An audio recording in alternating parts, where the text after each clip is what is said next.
தமிழகத்தில் வடகிழக்கு பருவமழை முன்னெச்சரிக்கை பணிகளை மேற்கொள்ள 5 மாவட்டங்களுக்கு 42 கோடி ரூபாய் நிதி ஒதுக்கீடு செய்து அரசாணை வெளியிடப்பட்டுள்ளது.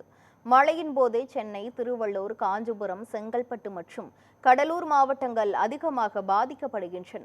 இதனால் வடகிழக்கு பருவமழையால் அதிகம் பாதிக்கப்படக்கூடிய மாவட்டங்களில் முன்னெச்சரிக்கை நடவடிக்கைகளை மேற்கொள்வதற்காக தற்போது 42 கோடி ரூபாய் நிதி ஒதுக்கீடு செய்யப்பட்டுள்ளது. இந்த நிதி மூலமாக அடையாறு, கூவம், பக்கிங்காம் கால்வாய், ஓட்டேரி, கொசஸ்தலையாறு, ஆரணியாறு, பாலாறு, வெள்ளாறு ஆகிய ஆறுகளில் தூர்வாரும் பணிகள் மேற்கொள்ளப்படுகின்றன. நீர்வளத்துறை மூலமாக இதற்கான நிதி ஒதுக்கீடு 202 இடங்களில் தூர்வாரும் பணிகளில் மேற்கொள்ளப்படுகின்றன. சென்னை மாநகரத்தை பொறுத்தவரையில் 26 பணிகள் இதன் மூலமாக மேற்கொள்ளப்படுகின்றன.